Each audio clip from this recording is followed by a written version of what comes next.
This is Franchise Today, brought to you by FRM Solutions, providers of the best-in-class software solutions for franchise relationship management. Franchise Today is your destination for weekly information, conversations, and interviews with accomplished industry leaders, all of whom share best practices for sustainable growth and sensible franchising. Here now, your host, Stan Friedman, to kick off this week's podcast. And this is Franchise Today. I'm Stan Friedman, coming to you from the FRM studios in the Buckhead community of Atlanta, Georgia. Today is Wednesday, January 15th, and in the front of the house this week, the countdowns are on.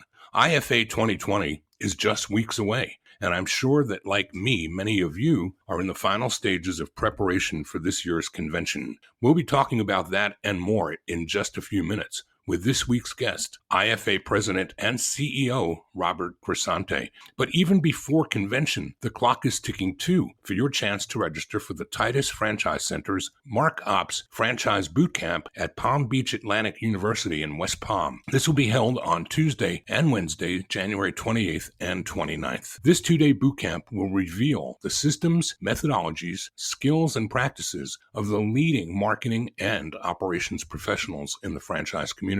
If your goal is to maximize your investment in marketing and operations, all for the purpose of building a more successful and desirable franchise experience and opportunity, this bootcamp is a must for you. It'll provide insightful, valuable information covering every aspect of domestic and international franchise marketing and operations. The bootcamp faculty includes career franchise executives who have consistently over-delivered their company's marketing and operations goals, and will feature keynote speaker Charlie Morrison, CEO of Wingstop. Look for links to this and the Titus Franchise Center's Franchise Sales Bootcamp that'll take place in Miami, February 18th and 19th, bolted on to Franchise Expo South. Links to both will be found on the Franchise Today Facebook page, with both sponsorship and registration information available to all those interested. Get it on your calendar, save the date, and don't miss these major events taking place in Florida. And now, it's time for this week's franchise birthdays, with many happy returns going out to Ann Pudiak, Joseph Iotti, Jeannie Power, Andy Uzik, Franchise Connect India, Doug Schust, Brett Larrabee, Julie Vogler, Lonnie Helgerson, Don Kane, Tina Bacon DeFries, Pia Terrell, Patricia Martin, Gary Anguilli, Jeff Dillon, Zaki Ali Khan Gatala, and yours truly celebrating today. Hope you'll all have as great a week and day as I've been having and enjoying, and many happy returns to you all. So we've got an action-packed show for you today, and with breaking news coming from IFA, CEO Robert Cresanti will open up his interview, giving us a quick look at some hot news that's taking place on the national landscape regarding joint employer. But we're going to take a quick break first, and we'll be right back with Robert Cresanti, President and CEO of the IFA. Franchise Today will be right back, but first, a word from our sponsors. Hey, Stan Friedman here with a word about Transitive, an amazing marketing platform that actually delivers what others can only imagine: accurate, dependable results that are second to none.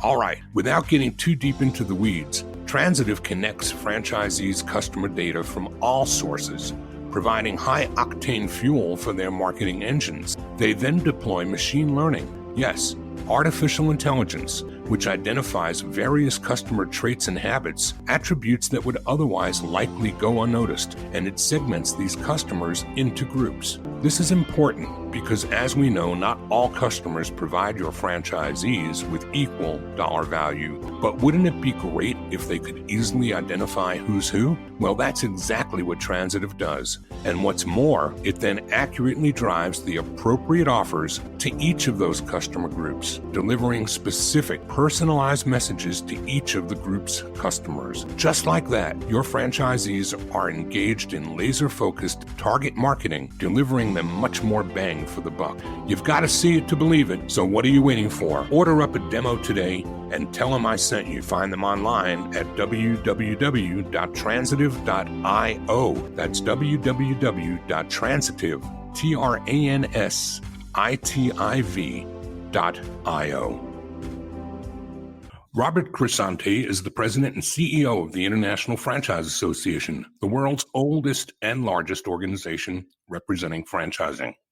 In a past life, He was confirmed by the U.S. Senate in 2006 as Undersecretary for Technology for the Department of Commerce, the highest-ranking U.S. official charged specifically with representing and advocating for the United States high-tech industry globally. Robert chaired multiple bilateral technology trade missions for the U.S. government in the EU, Asia, and Russia, and served as co-chair for the White House PCAST, the President's Council of Advisors on Science and Technology. In his nearly decade-long service on Capitol Hill, ranging from Committee Chief of Staff in the Senate to Legislative Counsel in the House, Robert handled legislation before the Banking, Judiciary, Commerce, Government Affairs, and Finance Committees, receiving a law degree from Baylor University School of Law and a bachelor's degree in Political Science and International Relations from Austin College. Robert also received a Certificate of European Commission Law from the University of Glasgow's Law School and completed a master's course in International Relations from Johns Hopkins School of Advanced International Studies. Today, as President and CEO of the IFA, Robert leads a team of 35 staffers, reports to a board of 36 high-profile franchise executives represented by franchisors, franchisees, and suppliers, and he carries out IFA's mission to protect, enhance, and promote franchising for more than 1,400 franchise brands, 350 suppliers, and through the work of some 20-something IFA boards, committees, task forces, and initiatives, including the IFA's foundation, the not-for-profit side of the organization, which administers and oversees the Educational Foundation, the ICFE Board, Diversity Fran, Vet Fran, and NextGen. And speaking of numbers, Robert's claim is to speak 3 languages. Actually, he speaks 4 by my count, if you count the language of franchising. One last stat for you, Robert. Yes, sir. The number 2045, that number represents the number of contacts that we share on LinkedIn. How's that for a stat? That's pretty good. That's very good. Robert, welcome back to Franchise Today, my friend. I'm so delighted to be here with you. Thank you for having me. Thanks to all of your listeners, of whom I am a regular listener. And thanks so much for giving me a chance to come in and join you today. We've got so many things to talk about today, Robert, with convention just a few weeks out. But you know me, I've never been known for my political correctness. So my first question today is this. In your decade of public service, that decade that you served in the swamp, did you ever have to face the likes of Adam Schiff or Jerry Nadler? I've been at hearings with them, but they were not in the confirmation process when I went through the Senate. And when I was a young staffer, I've engaged with them. But yes, they're certainly out there, present, and ever more senior. Well, it was just my most irreverent question of the day, so I thought let's clear that one early, and I'm glad that we did. Good. So, Robert, we're only weeks away, and we're going to talk a lot about convention, but I believe you come to the microphone today bearing some just off-the-wire hot news. Yeah, we heard from the Department of Labor that the Obama administration just before 2015 implemented a redefinition of joint employer has been reset to the earlier well-defined definition, so that if you now control an employee, hire, fire them, you may be their employer. But otherwise, we have very well established with court precedent, et cetera, in place rules for putting joint employer back to where it was before. So it was a significant regulatory victory for IFA, one we've been working on from before the public announcement of this new circumspect joint employer legislation. That has cost this industry a tremendous amount of money and a tremendous amount of time, energy, and effort in rewriting the operating manuals of so many organizations, just because it was completely opaque. And does this take effect immediately? Yes, we are back to the original standard as of now, and so government enforcement on the federal side will hold you to the standards that were in place at that point in time. Well, that's wonderful news. That's outstanding news. What other victories can you report through the 2019 year? And probably, we're coming to the end of a decade and the start of a new one. I'm kind of curious about how you view some of the biggest wins of the year, but what about blockbuster wins for the decade as well? It's been an up and down roller coaster decade. Certainly the economics of franchising are doing very well. There's a tremendous amount of activity. We're growing ever faster faster than other industry sectors considered by themselves. It is a tremendous business model. Some of the highlights that I think your listeners have to be aware of, and even though there are some warts on many of these things because of the speed with which they were done, the tax reform bill, for example, is saving us over $2.5 billion annually, and that is franchisors, franchisees, and suppliers as well. Anyone who's a pass-through entity that is not a C corporation benefited tremendously by the work that IFA did, sort of holding the line in combination with two amazing U.S. senators, Senator Daines and Senator Johnson, who helped us convince the Republican Senate to improve the financial results that were offered through the tax bill for pass-through entities like many of our entities and companies are. Over two-thirds of IFA's membership falls into that category. The regulatory rollbacks, joint employer is on the run, and on the federal side at least, we've pushed back in every conceivable fashion with very articulate and hardworking legal briefs. We've met on Capitol Hill. We've had personal briefings with a number of different agencies and regulators to spread far and wide what franchising does. Closer to last year, some surprising things that popped up in places that were unexpected for us, which just show that this is truly a roller coaster ride that we're on. Both Florida and Alabama introduced bills that would have prevented franchisors from requiring franchisees to collect ad funds in their state. So they would have had an ability to opt out, among many other things. So they were, in a sense, rewriting the contract that franchisees had originally signed in some cases, not in every case. So we worked hard to prevent the states from interfering with that activity. That was just one of many things that the bill would have done, but it was one of the things that really stood out as being damaging, where your next door neighbor doesn't have to pay county taxes and city taxes and you do. You might feel not so inclined to do that yourself. So Florida and Alabama were huge energy, effort, and expense for us to roll those things back. New York City had a joint employer liability bill that was also rejected. And it was in that space. We're going to see that one come back. We'll also see Alabama come back. I'm not sure on Florida as of yet. And then another big victory for us has been that we've had 21 states now enact joint employer protections on a statewide level, so that we have protections for state labor and employment law in place that define, an employer as what we all know an employer actually is. There was a time I remember when the existential threats to our business model seemed to be with regulation coming down from Congress at the national level. But anymore, it seems like states have become a much bigger problem for us. Is that correct? I think that when folks that are the push, the energy behind these rollbacks on franchising, we have to see very clearly as being tied to union activity. There's a financial pecuniary interest on the part of unions to have more members. And what better way than to force de facto unionization in the franchise business where there are many, many employees. And so there's an impulse to move those businesses to default towards unionization.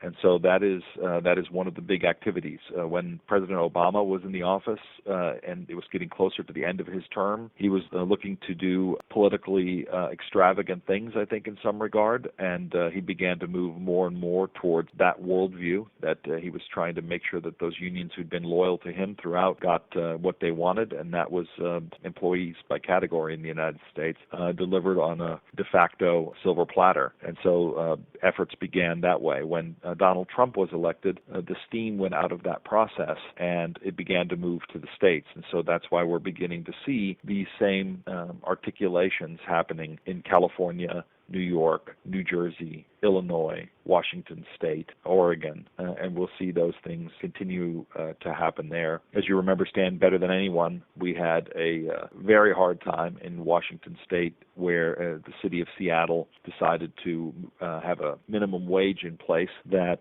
discriminated against franchise businesses, and that was a very expensive proposition, leading to the closing of a large number of institutions and the relocation of others outside of the city city boundaries in order to survive. So we are always on the lookout, whether it's state, local, or federal. As you said before, we have just right around 35 employees at the International Franchise Association, covering 50 states, and the federal government with about a third of our workforce, in addition to the convention teams and other teams that we have in place in the foundation, is a hard row to hoe, and we do it every day. Robert, where do we go from here in terms of existential threats? I know the joint employer was a big one that has been haunting us for years. What else would you put in that bucket and call not just a threat to the economy, but a franchising, but an existential threat to our way of doing business? Well, I don't want to confuse any of the listeners by saying that joint employer is over. It is being pursued in its intellectual purity in lots of different places. And so brush fires will continue. At least the good news is for now that the policy of the U.S. Department of Labor has changed, and that you don't have the federal government to deal with in this process anymore. The states are beginning to turn on this process, and in supermajority democratically controlled state legislatures with Democratic governors, you will see a move towards this thing. It's not only because it's a partisan issue, but it's a worldview. And, the Democrats, if you talk to them reasonably, are arguing that they want to protect workers' rights. And we are in sympathy with them and talk to them about that.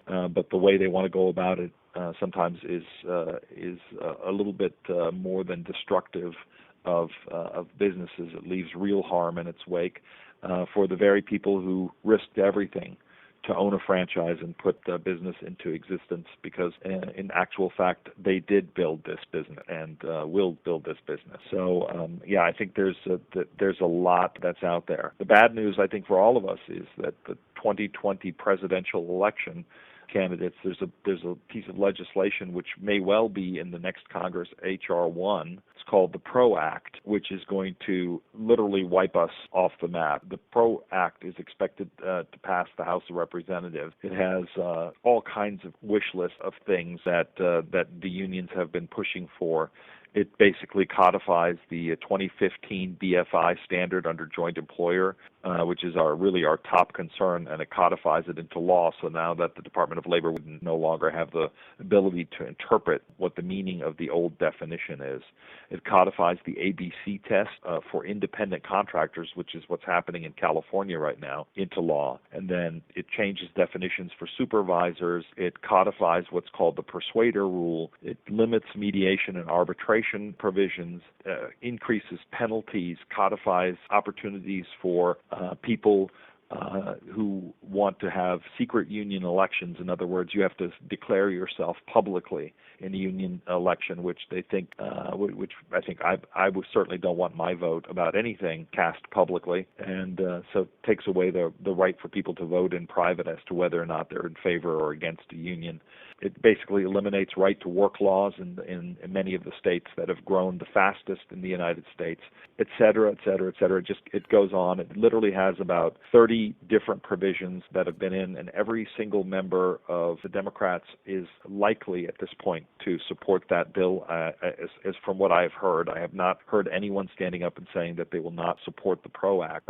This becomes important because if President Trump should lose, the Senate will probably go with him. We would have all three bodies controlled by the Democrats, who already have strongly expressed interest in this. And of course, every presidential candidate that is running on the Democratic side of the ticket has also endorsed the PRO Act. And it's, I defy anyone to look at that bill and not understand what's going on. It is such an overreach, the extent I can't even fathom. Talked to many members about this. I don't understand how they could vote for it. Are any of those that are reading tea leaves or doing polling that you have access to, are they sharing anything at all about the alternative of Trump maintaining the presidency and the House or the Senate becoming all Republican? What are the odds of that in your view?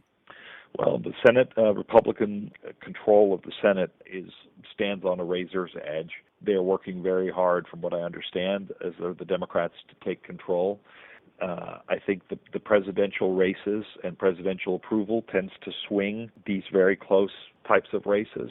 I think if we've learned anything from the last presidential race, you really can't trust the polls. People do the opposite of what they say. And as much as President Trump's victory was a surprise, it would not be a surprise that he could pull off another electoral college victory. By that I mean that states like California, where a president can win or a candidate can win 60% of the vote, only gives him a certain number of electoral votes. Even if he wins by 90%, it doesn't affect the overall slate of votes coming out of California for that candidate. And so President Trump is going to lose California, and that just it's just a piling on of the number of votes for how badly he will lose it.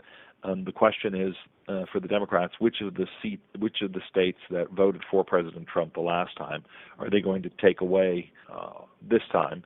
And how are they going to keep some of the other ones that were very close from flipping over? And that's the whole game at the moment. Trump is very well aware of this. He is not a steeped poll-watching politician. He comes out and shoots from the gut. He does what he thinks is right, which is what causes so much of the concern oftentimes, I think, from people. He just is what he is, and he's not going to change. And so I think it's too close to call, and I think we won't know much more until maybe even the day after the election. So I have no prognostication that I'm really comfortable with.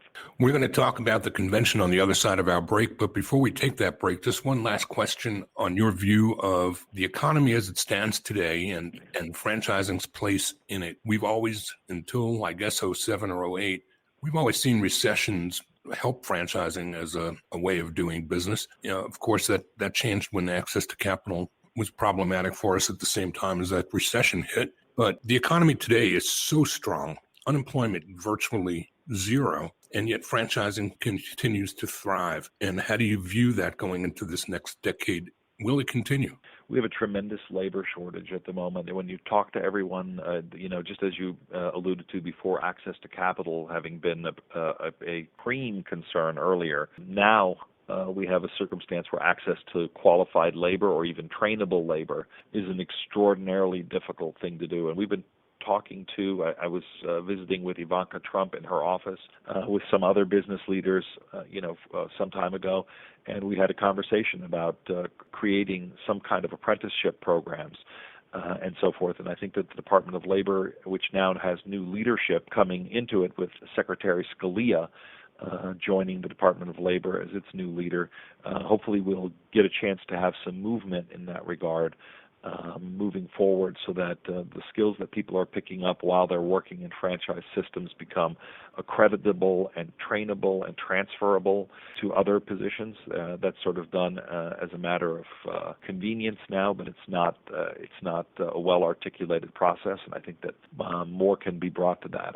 This economy is running very strongly, and there are, in my mind, almost short of war or some other natural catastrophe or something, I don't see a lot of potential to trip this up. I believe that the impeachment process of the president is in the process of resolving itself now, and that these things, I think, are not going to be causing a major dislocation, he says famously. But that's what I see. Of course, it's always the problems that we don't see, right, that come and bite us at the end. But yeah, despite the fact that we haven't had a major pullback, Stan, we're still getting franchisees. The only number that's kind of bothering me a little bit is the number of new franchisor startups. There are fewer of those that are happening. But I'll tell you, the ones that I do see are very well educated. They have great counsel from folks like you, and they're more educated than ones I've seen in the past, and that leaves me feeling very good. The only concern I think I hear repeatedly come from those franchisors, especially in food, that are having problems and struggling through the problems of the low unemployment rate. And they're finding that franchisees of existing locations and even new franchise prospects are a little reticent to open up additional locations because they can't staff them. You shared a number with me at the beginning of this conversation of how many contacts we share, which is a pretty amazing number. I'll share one back with you. This morning I went on Indeed.com and I looked for franchise job openings. There were 117,000 franchise job openings. on Indeed. That is an amazingly high number.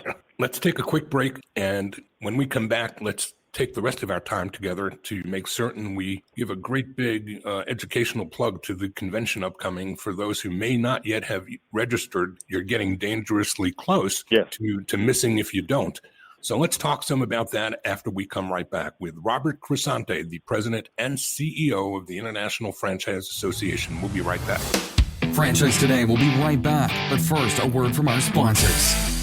This portion of Franchise Today is brought to you by Zoracle, providers of spot-on profiles, the gold standard of assessment tools that assure you're selecting the right franchisees every time. Unlike DISC or others that simply gauge personality or communication styles, Zoracle's spot-on assessments are all franchise-specific and based upon 7 sciences that nail the results each and every time. Your prospects simply answer a few questions online, and like magic, Zoracle's algorithms scientifically slice, dice, and analyze their thresholds for risk, their business acumen, and even their propensity for single or multi-unit ownership. Zoracle's spot-on analysis is like having a crystal ball, but there's no hoodoo here. It's all based upon science that flawlessly determines franchisor compatibility and accurately predicts performance. Why don't you schedule a demo today? Take a complimentary look and see for yourself. It's the closest thing to a sure thing. Zoracle, spot-on assessments based on science, but delivering results that seem simply magical. Check them out at www.zoracleprofiles.com. And we're back with Robert Cresanti, President and CEO of the International Franchise Association, taking some time to join us this week in Atlanta for his annual State of the Union, which is offered each year in December and or January, depends on how the calendar falls for the Southeast Franchise Forum. Robert, we're thrilled to have you back with us again for that report. And this year, it's crazy how the calendar worked out this year. The holidays came really late. The convention is coming really early. And the mad scramble between the two is on. It is unbelievable. The staff's hair is on fire when I last saw them on Saturday in the IFA offices. As we said before, there are only 35 of us, and about 6 of them are working on this convention. And to bring 4,000 people together and get all the trains running, all the I's dotted and T's crossed, and all the crumpets into the right and tea into the right room is unbelievable. So how about a sneak preview? Give us a little backstage glimpse of what the audience can expect this year at convention and why they'd be out of their minds to miss it. Wow, I can't tell you. It's very exciting. With the work of our chairman David Barr and our executive board and our board overall. We've put together a great lineup, and we're talking about many of the things in great detail that we talked about earlier. Everything from operational guidelines and improvements for your stores to financing to positive worldviews and outlooks. We have Simon Sinek coming, who's a famous optimist and best-selling author. Had so many positive comments from people that said they're coming to the convention in large part to see him. He's a well-known visionary and a thinker for leadership in organizations, and he just is an absolutely inspirational character.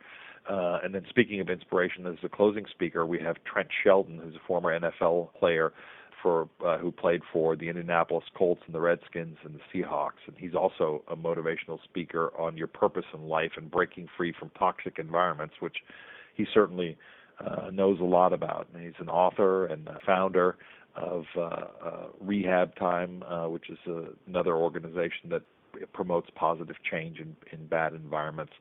And these guys just, with our paltry 10,000 or so of franchise followers on LinkedIn, these guys have 10 million followers on Facebook, and 1.7 million followers on Instagram for Trent Shelton alone. I was just looking at the numbers here. It's crazy. And then we have, all of the regular franchise luminaries that will be there. Have the entire IFA board will certainly be there.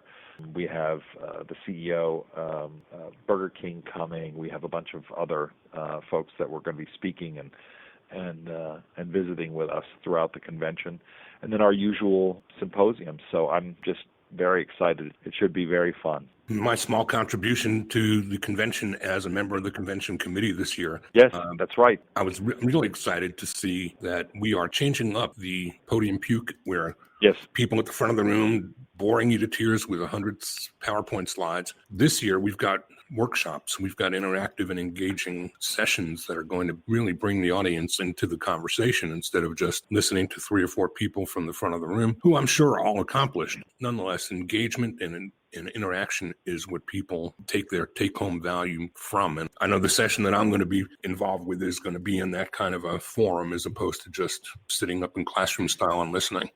So it's exciting times, and I think we're seeing a change in some of the demographics for convention. I think that we're seeing a younger crowd, and next gen used to be something that was talked about as something new and revolutionary, but more and more people that are getting engaged in the franchise business model are a lot younger than me or you. Yes, it's absolutely true, and we're very excited about it. And I forgot to mention that. I appreciate your polite tip of the hat, but the convention organizing committee, which put in so much work on this, has helped, change the face of the convention. This is a watershed year for us at IFA, and we are putting on a show that is substantially changed from years before in very strong ways. The more tactile nature of it is definitely important, and that's something that we're going to continue to grow and evolve. And with regard to that, we had the retirement last year of Scott Lair, who had been sort of my right-hand guy on all the business matters for us for the time that I'd been there, but had been with IFA for 29 years. He'll be down there as well. I said I can't wait to collect my first dues check from you. So Scott and I will see each other down there. So he'll be there, but we just took a long time to find a great replacement for him. But we've just brought on board Jennifer Brandine, who I want to introduce you to down there when we get together, Stan. She is the Chief Revenue Officer. She worked at Disney before this, and she worked at Deutsche Bank as an investment banker. And prior to joining us, she was 4 or 5 years with Sylvan Learning Centers. So an amazing woman and an amazing leader for our organization, and I can already see the staff responding well to her leadership and guidance. And so what turned out to be a major problem for me, losing Scott, has turned into a little bit of spring air for us, in the sense that we've got a young person coming in who's got high energy, knowledge about this industry, but also knowledge about all of the many things that are happening around us, from the private equity investments that are beginning to happen to other things. So I think that will be all further positive change for how we're evolving. In the minutes we've got left, Robert, I want you to reach out to 2 segments of this audience, and I want to ask you to share a message to those franchisors who have been to IFA conventions in the past and may think that I've been there, I've done that. What do you say to that group? And then I'm going to ask you to share a similar message to those who've never been to an IFA convention. And what do you say to those? Sure. Fundamentally, if you've never been, or if you've been before, either of these 2 things are hallmarks are answered in this one question, right? You're looking to grow your franchise business. You're looking to learn best practices. You're looking to learn from the people who are the best in class, and they're at the IFA convention.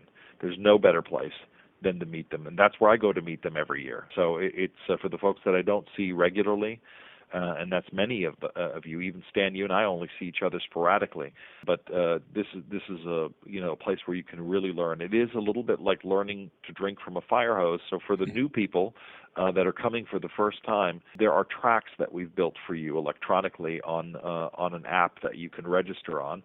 Sort of for the depending on where you're coming from, a franchisor or a franchisee, a supplier, whether you're in a particular phase of the business. The app can help you categorize and suggest schedules for you. There are hundreds, if you're new, literally hundreds of opportunities to do segmented learning sessions in different rooms to meet business contacts. The convention puts you in the room or at the same table with experts with all aspects of franchising, and you can find your group there. The folks that come every year and have come every year since the 60s tell me that they always learn something new. They always make another business contact or connection, and they always find some new accelerating ideas for their work. It's 4 days, and so it's very intense and short and packed with activities. But year after year, franchisors and franchisees and suppliers not only walk away with invaluable new skills that they've just acquired and resources to take back to their businesses, but they do so with a newfound sense of community and network and a renewed drive to see their success and to see that it's possible because there are other people there that are doing it and they're doing it well.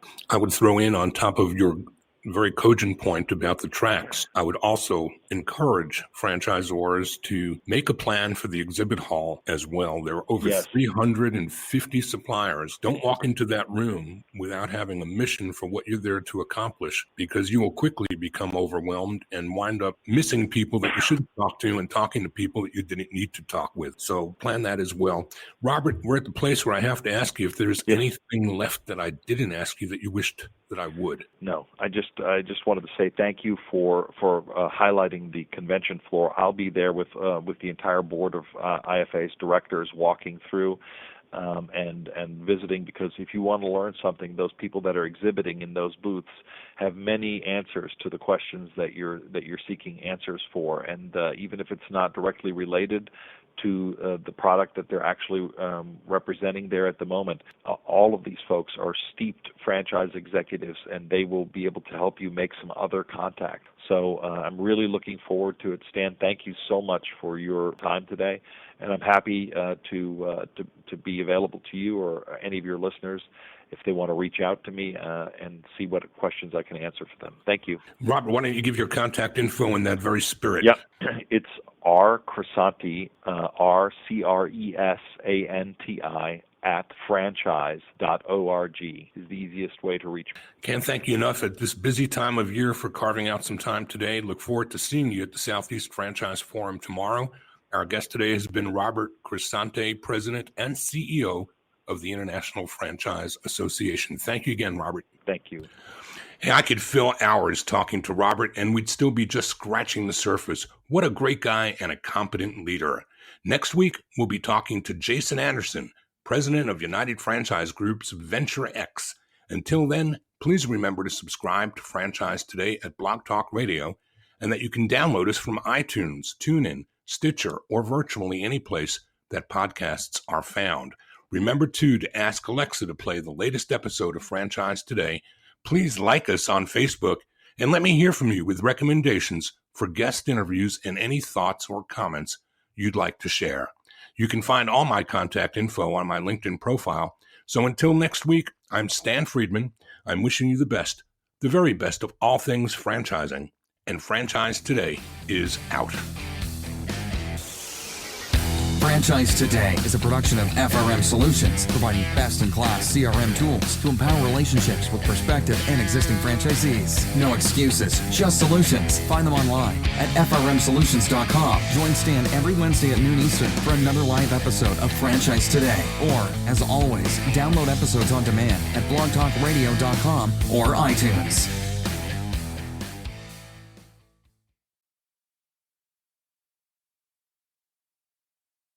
When you're part of a military family, you understand sacrifice and support. At American Public University, we honor your dedication by extending our military tuition savings to your extended family.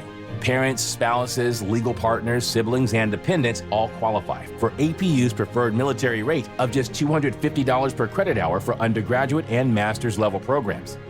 American Public University. Value for the whole family. Learn more at apu.apus.edu/military.